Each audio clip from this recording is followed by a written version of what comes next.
contrat d'assurance vie est toujours hors succession. En effet, la clause bénéficiaire associée à chaque contrat désigne là où les personnes qui percevront le capital épargné au décès du souscripteur.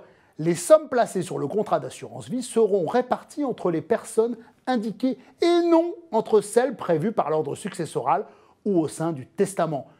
Vous pouvez désigner dans la clause bénéficiaire les personnes de votre choix, qu'elles fassent partie de votre entourage, familial ou pas. Il peut s'agir d'un conjoint, d'un oncle, d'un ami, d'une association caritative. Toutefois, la loi n'autorise pas certains bénéficiaires, comme un animal de compagnie, une infirmière, un médecin traitant ou toute autre personne ayant pu prendre un ascendant psychologique sur le souscripteur pour des raisons qui se comprennent bien évidemment. Les contrats d'assurance vie proposent des clauses bénéficiaires standards, mais il ne faut pas hésiter à les adapter avec, si besoin, l'aide d'un conseiller.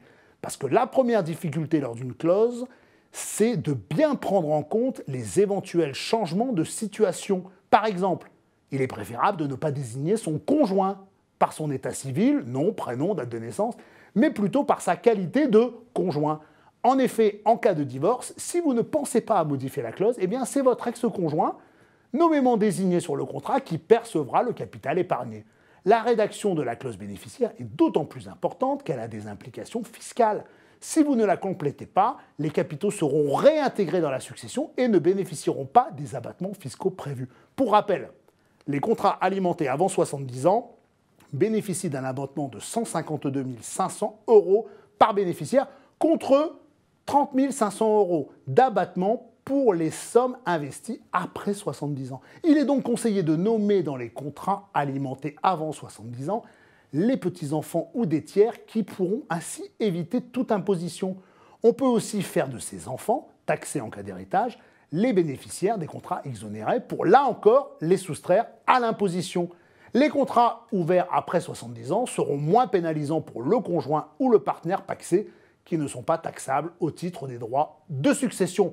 Vous restez libre de choisir la répartition de l'épargne entre les bénéficiaires. En effet, les personnes désignées se partageront le capital selon la répartition indiquée dans la clause bénéficiaire. Et si aucune répartition n'est indiquée, eh bien elle se fera à part égale. Vous pouvez informer le ou les bénéficiaires de votre choix. Cependant, les experts ne le conseillent pas car vous perdez alors votre liberté de changer d'avis. Lorsque le bénéficiaire accepte par écrit cette désignation et que vous consentez par écrit à cette acceptation, eh bien alors vous ne pourrez plus modifier la clause bénéficiaire sans son accord. Pire, vous ne pourrez même plus disposer de votre argent librement. Il est souvent conseillé donc de rédiger une clause ouverte où il sera indiqué d'autres bénéficiaires si les premiers font défaut en cas de décès ou en cas de renonciation au bénéfice du contrat par exemple.